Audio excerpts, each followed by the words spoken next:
Hello, universe, blessed be. Welcome to today's workshop, Mercury Retrograde in Aquarius, the Winds of Change. I am Nikki Lucifera. I am the daughter of Wendy. I am the granddaughter of Helen and Nora Lee, and I am the mother of Alana and Tatum. I descend from Slavic, Swedish, and French Canadian ancestry, and currently I live on Akimal O'odham land in Phoenix, Arizona. I am a student of evolutionary astrology as taught by Maurice Fernandez and Jeffrey Wolf Green, and I am a student of permaculture as taught by Starhawk and the Earth Activist Training Organization. So in today's workshop, I will be offering both astrology and permaculture practices so that we can all feel more supported during this intense turning of the ages that we are experiencing personally and collectively right now.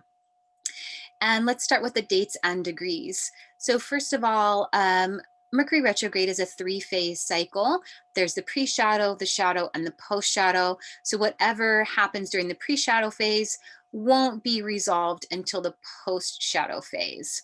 So the pre-shadow from January 15th to January 29th, you want to pay attention to the subtle archetypal themes that are coming up for you. So observe, reflect, journal, pay attention to the thinking mind. Is there any subtle shifts coming up for you that have to do with this Aquarius type of energy? Then we have the shadow phase from January 30th to February 20th. Now, whatever was beginning, in the subtle realms during the pre-shadow phase now intensifies during the shadow phase. This is the actual retrograde period. So there's an intensification. The archetypal issues are more obvious. You may have a confrontation or something that you have to navigate in your reality. And then we have the post-shadow phase, February 21st through March 13th. So like I already mentioned, this is when you would get the resolution. So whatever began in the pre-shadow phase was subtle, it intensified during the shadow phase, and now you get it during the post-shadow phase. It's like, oh, thank you, goddess. I now understand what Mercury was teaching me, and I've developed in this way. Thank you. And then the degrees that are being retrograded are 26 degrees to 11 degrees Aquarius. Aquarius is a fixed sign. So you'll want to actually look at all of the fixed signs in your natal chart. So you can go to astro.com, you can pull your chart for free, or you can reach out to me and schedule an evolutionary astrology reading. But look at the fixed signs on your chart. Do you have any natal planets from 26 to 11 degrees in Aquarius? The planets that you have there in Aquarius will be retrograded by conjunction. You will be more sensitive to this time period, and you will probably experience a lot of growth and transformation. Then check out Leo, the fixed sign that's opposite Aquarius. Do you have any natal planets there from 26 to 11 degrees? Those planets will be retrograded by opposition. So Mercury will be opposing those planets. So oppositions are considered challenging aspects. So they can be relational. So somebody may come into your field to take on the energy of one of those planets to create an optimum period of growth and evolution for you. And then we have Taurus and Scorpio are the other fixed signs. So check out and see what you have from 26 to 11 degrees Scorpio and Taurus, because those planets will be retrograded via a square. Squares are also challenging aspects. You can't see the whole picture. It's like you're only seeing it out of the corner of your eye. They can feel very stuck and frustrating, but they do bring the most growth. So that's the goal. Okay, just do your inner work, stay focused, and journal and observe. The power of observation actually conditions and changes the future, if you think about it, because that which is being observed changes that which is being observed, right? So if you know somebody is watching you, don't you act differently? Don't you walk differently if somebody's watching you? And so just observing can actually change the outcome or can change the future. Anyways, let's look at some aspects Mercury is going to be making. Mercury will conjunct Jupiter 3 times, January 11th, February 14th, and March 4th. So you can look back in your journal and see what was going on around January 11th. And that may provide you with some more information about what these conjunctions are teaching you. Mercury conjoining Jupiter is a big deal because the nodes right now, the nodes of the moon are in Gemini and Sagittarius. Mercury rules the north node, the current north node in Gemini, Mercury is the ruler of. Jupiter is the ruler of the current south node in Sagittarius. These planets are teaching us about truth and opinions, knowledge, beliefs, all of that stuff has been coming up since the nodes moved into these signs last spring or summer. Now, Mercury and Jupiter, they can bring a lot of grand ideas, right? A lot of ideas and thought energy, and you may want to act on it.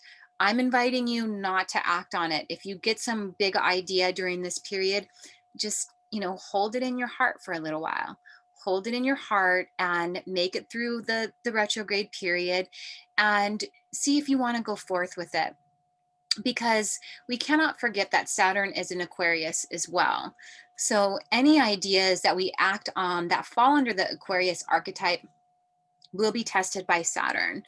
And those tests are really important because those tests are how we mature and how we create things that actually last here on planet Earth. And to create something that lasts, it needs to be integrated into society, Saturn. There needs to be some type of contribution to society. Saturn is the archetype of the elder, right? And so it's like, okay, but how are you going to make the world better for the next 7 generations? That's what Saturn wants. So don't just blast off and act on some grand idea.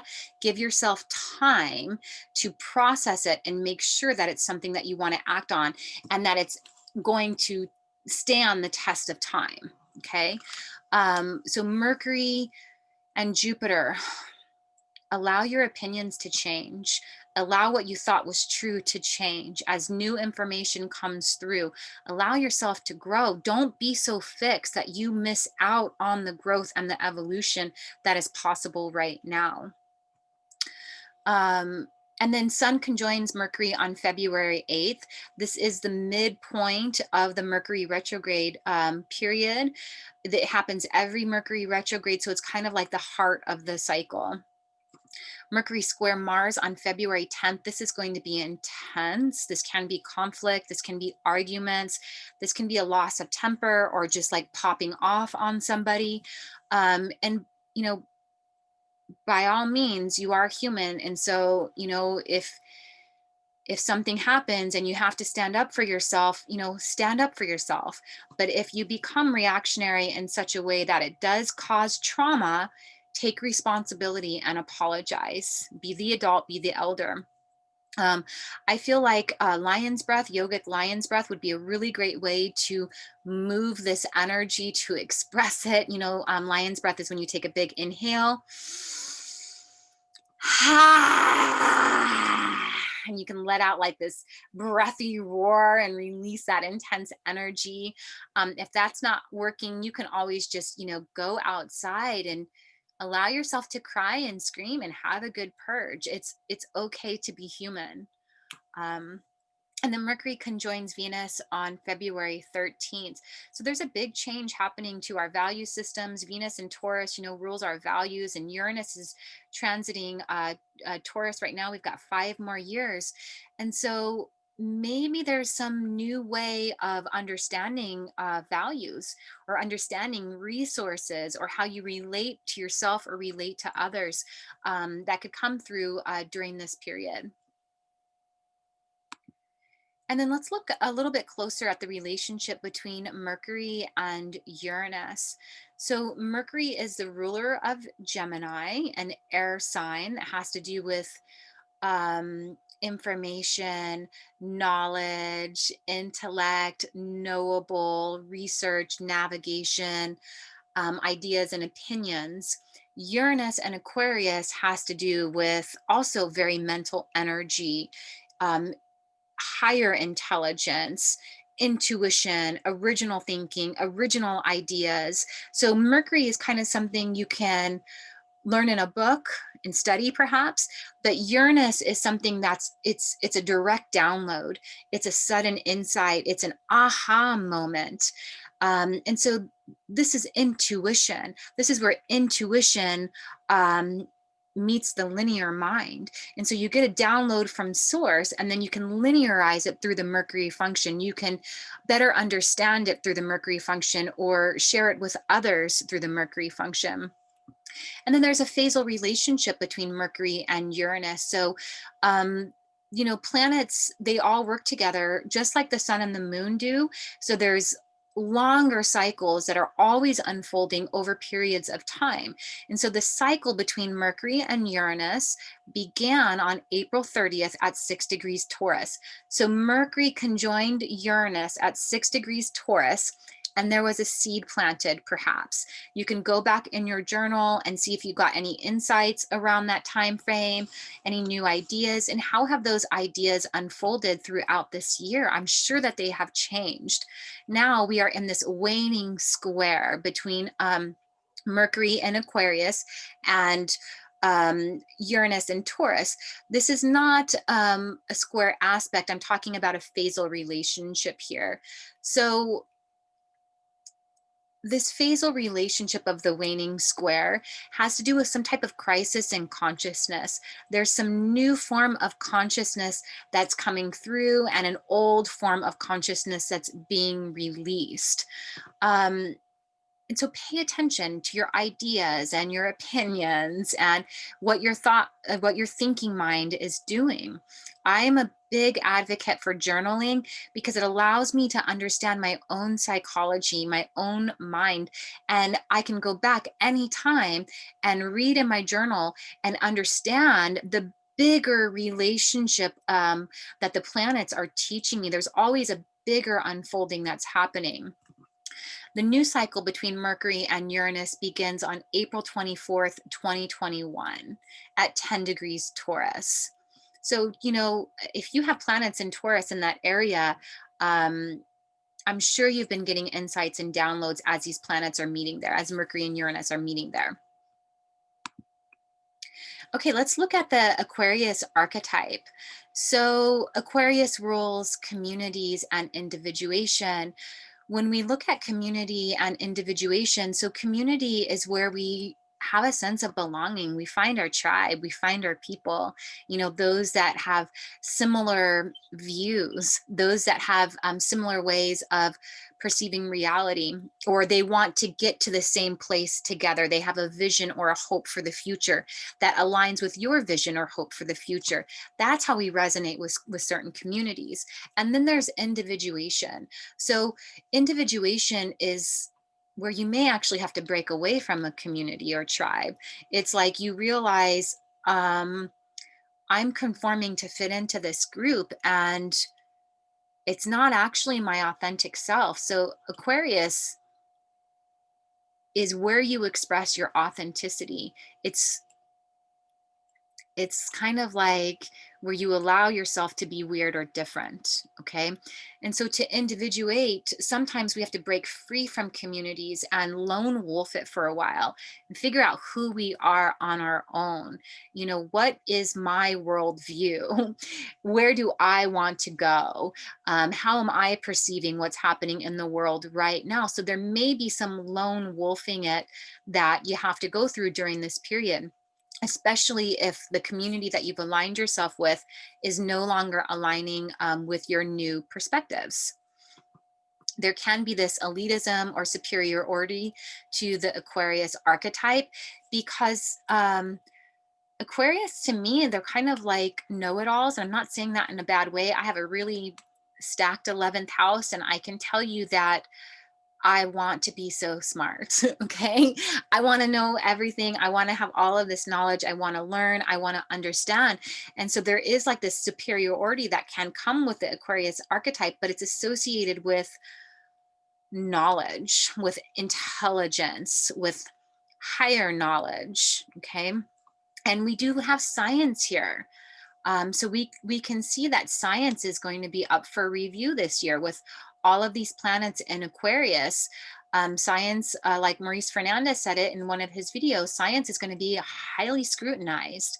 I think that there's a lot of healing that has to take place in the scientific community, because there may have been some distortions. And I used to be a nurse, so I can say that. I've been in Western medicine, and I've left Western medicine. So I can see both sides of science. Okay. Mental intelligence falls under the Aquarius archetype. So does trauma. So we would have mental trauma here. Maybe you will be experiencing some mental trauma. Maybe you've already been experiencing mental trauma. Um, and then also genius, right? So it's your genius, your unique genius, those downloads, those insights that are unique to you. And it's diversity and social equality. So diversity and social equality, these are huge issues. So when we look at nature, we know that nature is naturally very, very diverse. And the ecosystems that have diversity thrive more than the ecosystems that don't have diversity. And we know this by studying big agriculture. So looking at agriculture or farmland where it's extremely linear. There's one crop being grown for rows and rows and rows. Well, we now know that that type of monocrop actually depletes the soil. It rapes the soil of all of its nutrients. And then there's all of this other stuff that the farmers have to do to their soil to be able to actually grow their monocrops. So the earth does not like monoculture. It likes diversity. And so that would reflect that same knowledge to us as humans, because we in human form are a reflection of earth. So then we do better with diversity. We do better through integrating other people's realities. And through diversity and integration, we can now innovate. We can collaborate. We can combine our ideas, those original ideas, and we can innovate and bring society to the next level, to a new height. Aquarius is very concerned about the advancement of society. Okay. And so coming together in groups after you've individuated and claimed your genius, you now can have a seat at the round table and innovate through diversity, through integration, through listening to other people's original ideas. And so Aquarius has to do with progressive movements and subcultures. And so these would all be things that you would want to be meditating on. Have you been participating in certain movements?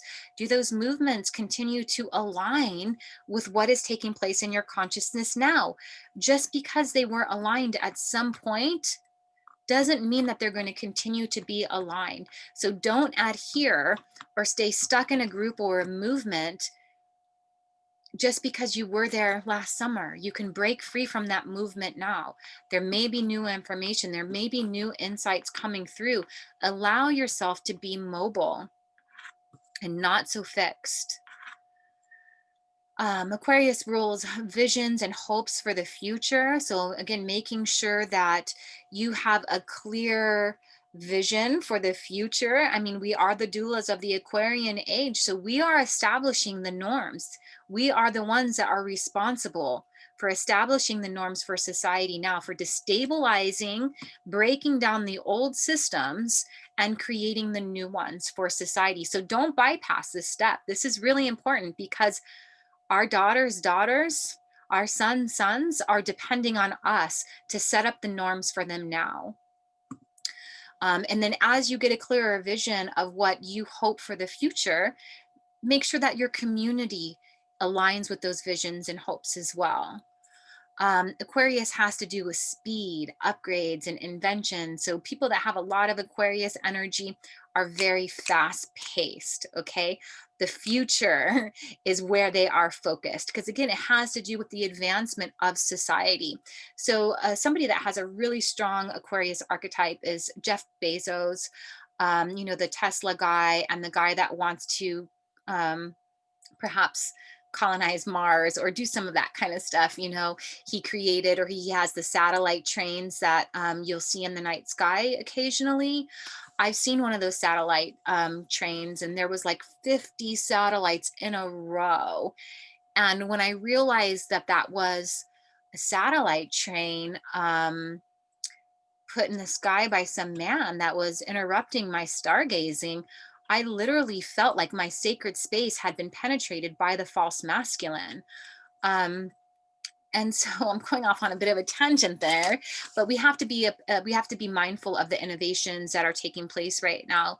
Um, Technology is huge. I don't think we're going to be able to stop technology from advancing, but we want to be able to integrate it into our realities in a way that is in service to nature and humanity. So, how are you using technology? Are you being consumed by it? Are you addicted to it? We all are, right? Social media is like the number one biggest freaking addiction in the world. Um, so how can you evaluate your relationship to technology? Don't resist it, but how can you integrate it in your reality, in your highest good, and therefore the highest good of all? Okay. Aquarius rules the brain in its whole, and the spinal cord and synapses. So this is all about, transferring information and energy and electricity. Um, Let me see here. So Aquarius can be also associated. I have like a little alien woman and a little alien there. There can be, more theories about aliens coming through. I do believe in, life other than here on planet Earth, but, just be mindful and use discernment when you're evaluating theories that are coming into your reality. I have my own perception of reality, and what the goddess showed me is that I will not believe any theory that comes into my reality unless it can be reflected back to me through nature and earth. If I cannot see it reflected back to me through nature and earth, um, then I'm not going to buy into it. Okay, so therefore, I have come through this whole experience somehow with a very grounded approach to spirituality, whereas other people are in some type of polar um, reality to mine. And I'm not judging, I'm just saying, for me, I only believe what nature can show me. And by nature, it's also sky, so earth and sky, which would be astrology and permaculture. And here we are. Aquarius does rule outer space. It does rule, astronomy and telescopes, and then any type of new age lifestyle stuff can go in Aquarius as well, including astrology. And let's look at the Mercury archetype next. Mercury, again, is the lower octave of Uranus or the lower octave of Aquarius. So it has to do with communication, thoughts, opinions, intellect, being the student and the teacher, right? That's both sides of the coin. You cannot be the teacher without being the student. So I always try to approach things as being a student. I'm always learning.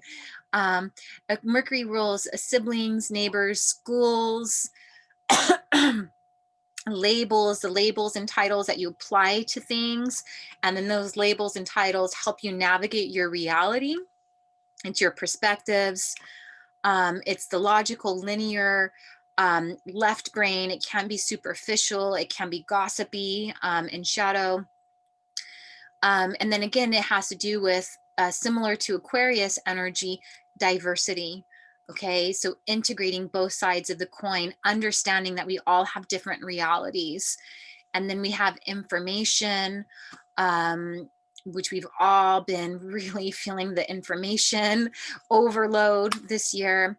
So we have mental stimulation and media under the Mercury archetype. We have the anatomy of hearing, so the actual auditory system within your ear, your lungs. We know that there's a big correlation between deep breathing and slowing the mind. Okay, deep breathing and slowing the mind. So really tapping into your prana, doing some pranayama exercises during Mercury retrograde, or you should just be doing them probably every day right now anyways, but focusing on breathing to slow down the mind. And then the nervous system. So both Mercury and Uranus are associated with the nervous system. But Mercury in general is more associated with the left brain, the linear, the logic. It has to do with cars, modes of travel, how you get around, how you navigate, books, learning, and then, like I said here, journaling. Journaling is a big part of my spiritual practice. And now let's talk about some permaculture. So how do we integrate this archetypal energy? Well, it's air energy. So let's take a closer look at air and the function air has as an element. So Aquarius is the water bearer, right? It's the water bearer. So it's a little bit confusing that it's an air sign. But I heard an astrologer, and I'm drawing a blank on his name right now, but he referred to the air energy of Aquarius as clouds, and clouds bring rain. Okay, so there we have like this water bearer, this water that's being released from the sky down onto the earth, from the air, from the clouds, this collection of air in the sky. And we learned through permaculture that we can be part of this loop with earth and sky, this creation of rain.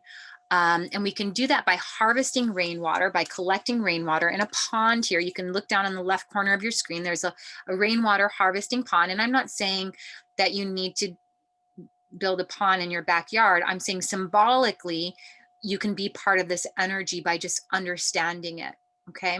And even observing nature in this new way. So you can harvest rainwater in a pond. You can slow it and sink it down into the earth.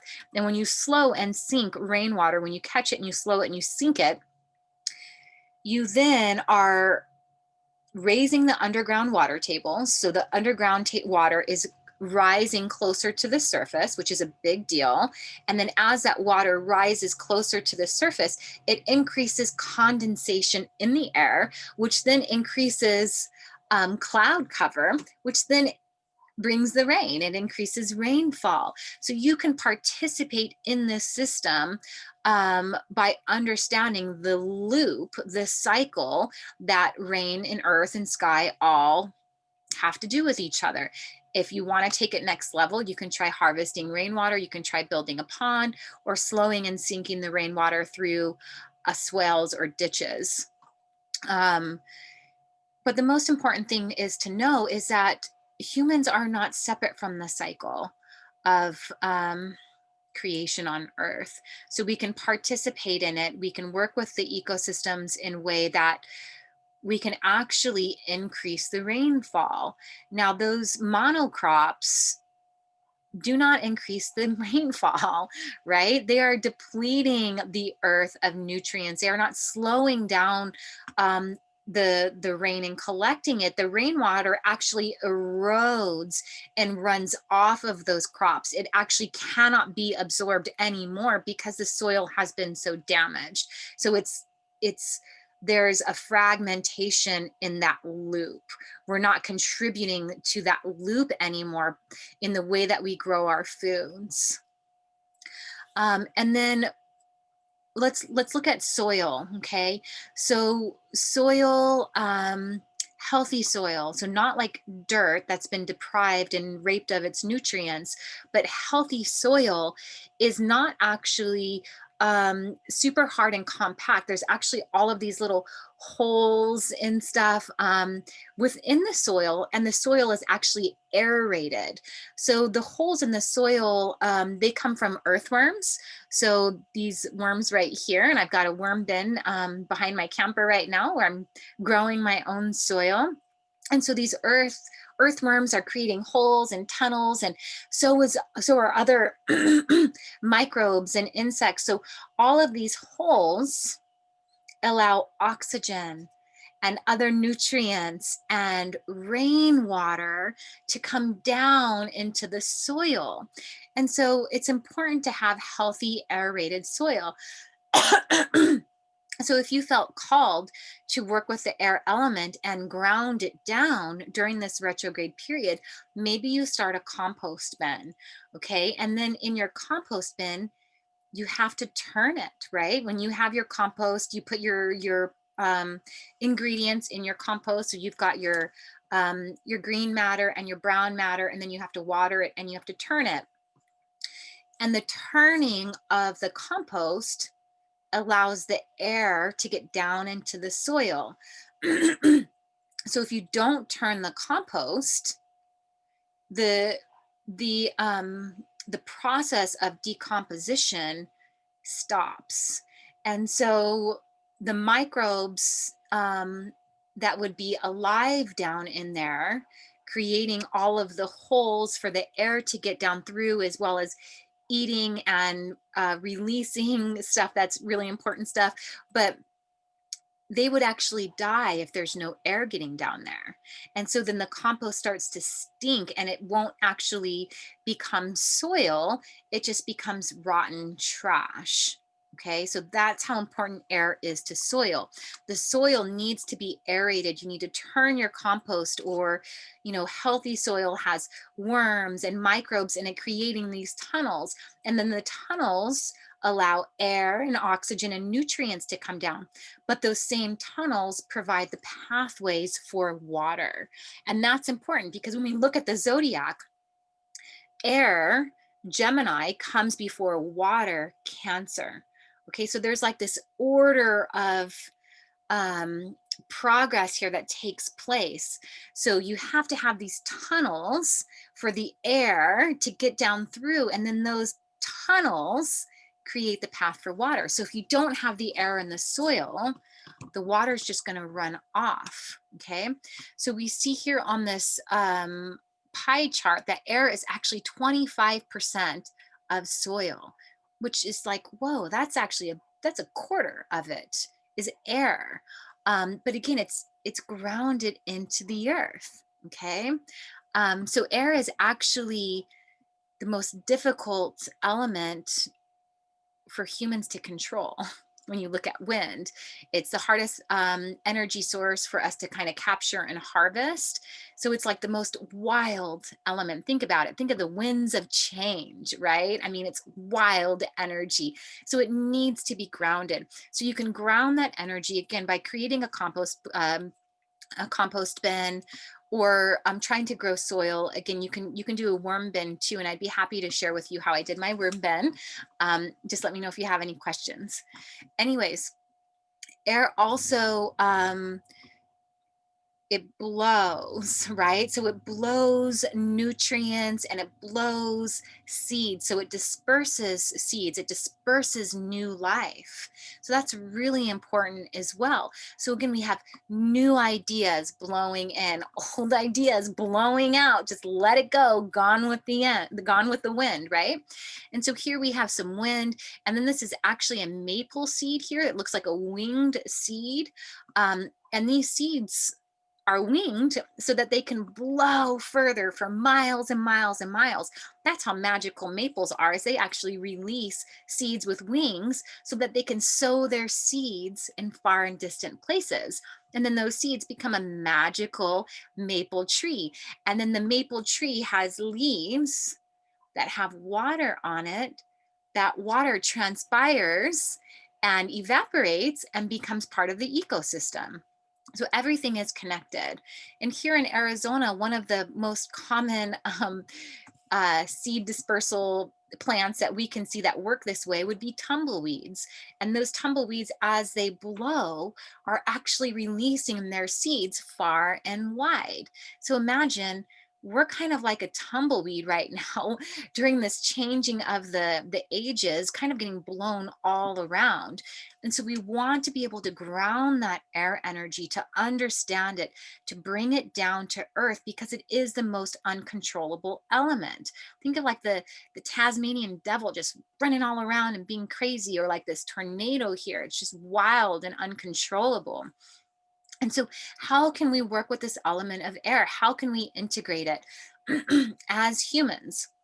Well, through permaculture, of course, through ecology, of course, through understanding our planet that we live on. So we do this in permaculture by understanding our local reality, which is also very Gemini. Gemini wants to understand its local reality and how to navigate and understand its local area. And so, what are your local wind patterns like? Okay, what is your local elevation like elevation is ruled by Aquarius. Um, and so understanding your wind, you want to know, does my wind come from the southeast?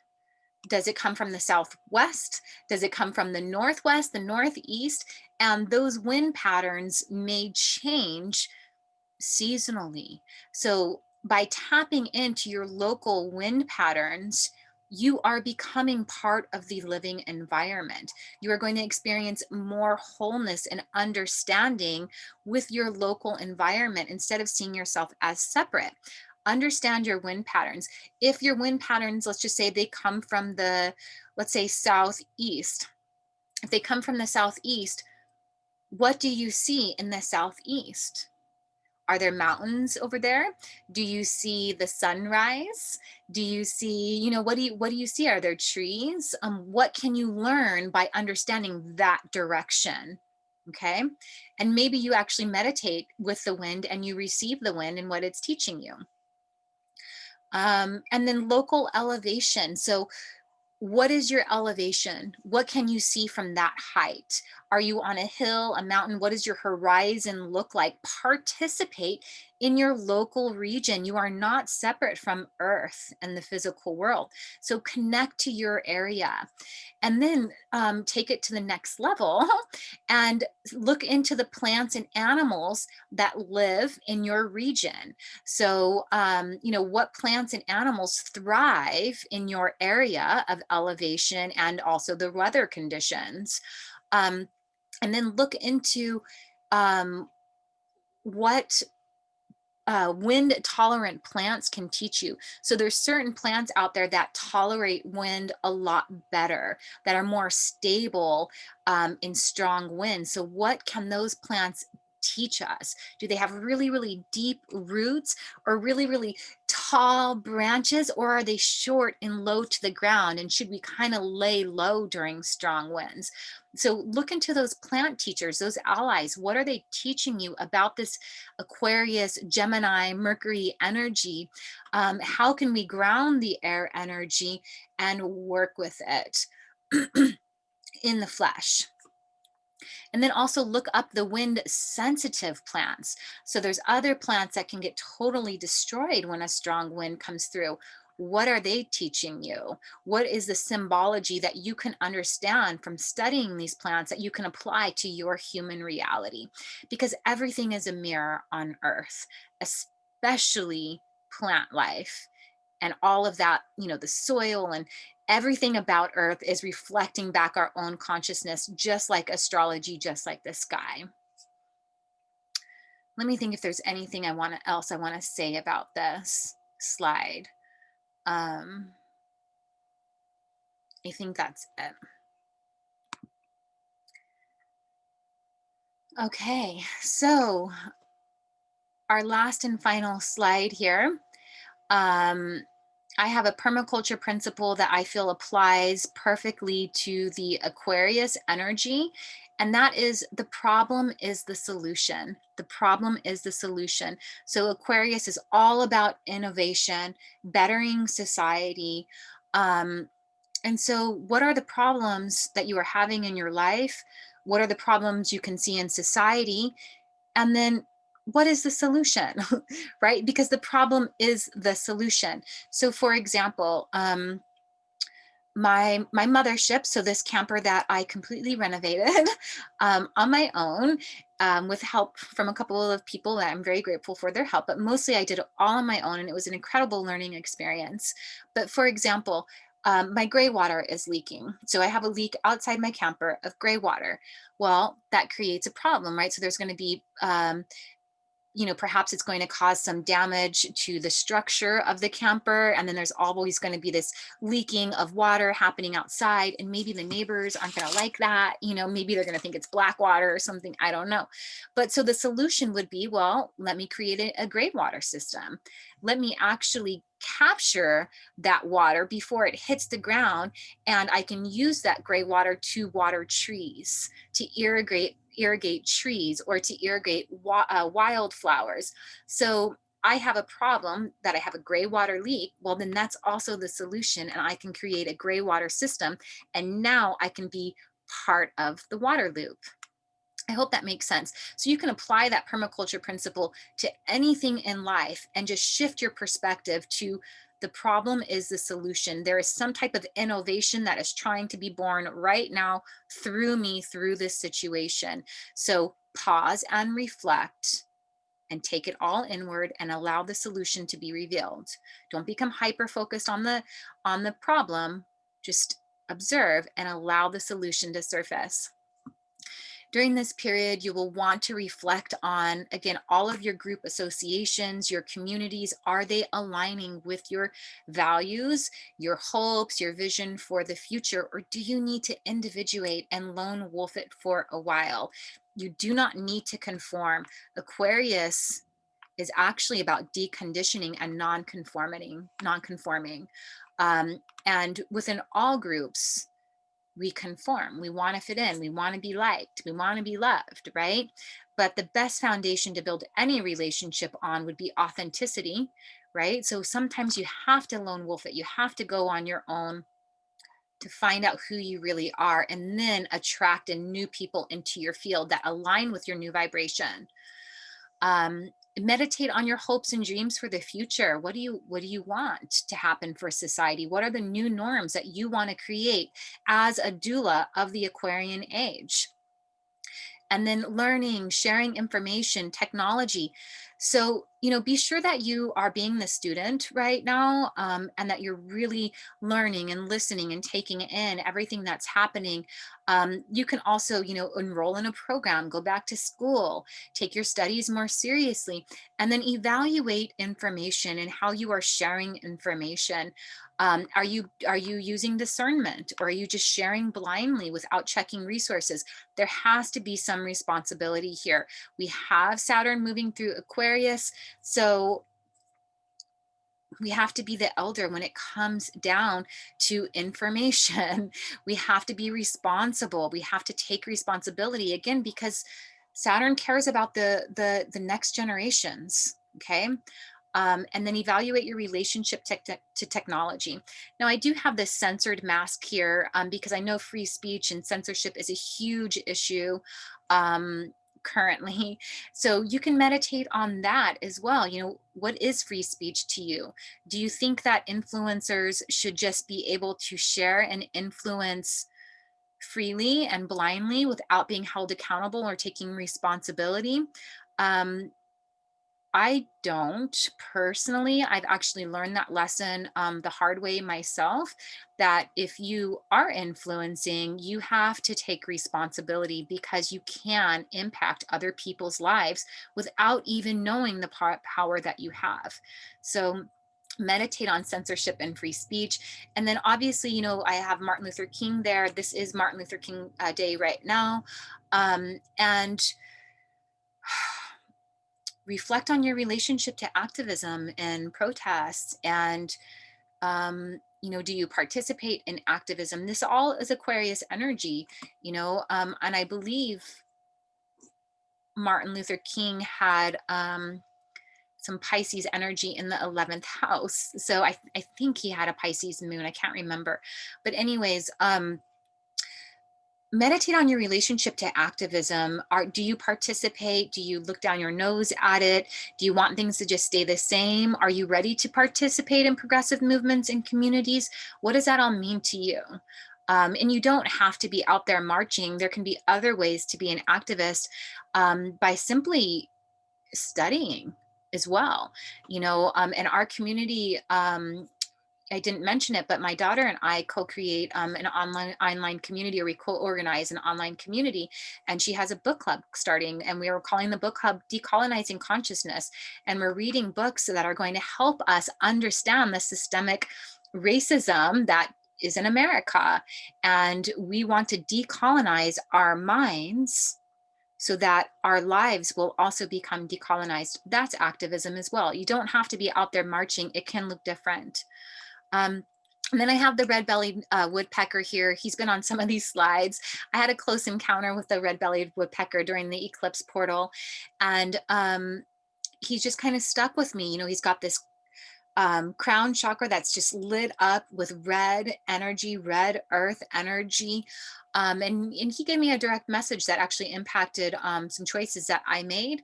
And so I just felt inspired to share this red-bellied woodpecker with you.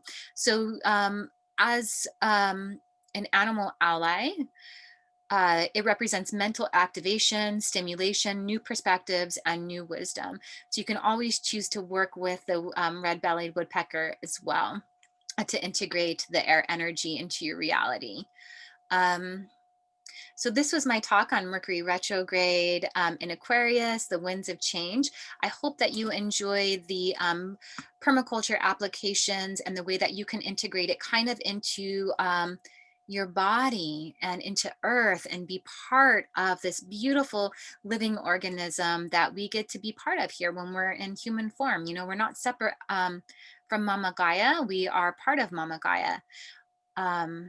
So we are whole on our own, but we are also part of the whole. And that's very Aquarius. So we see that we are individuals and we are also part of communities. Okay, and I'll just end on that note. Blessed be. Have a beautiful day, and may we all evolve with ease and grace.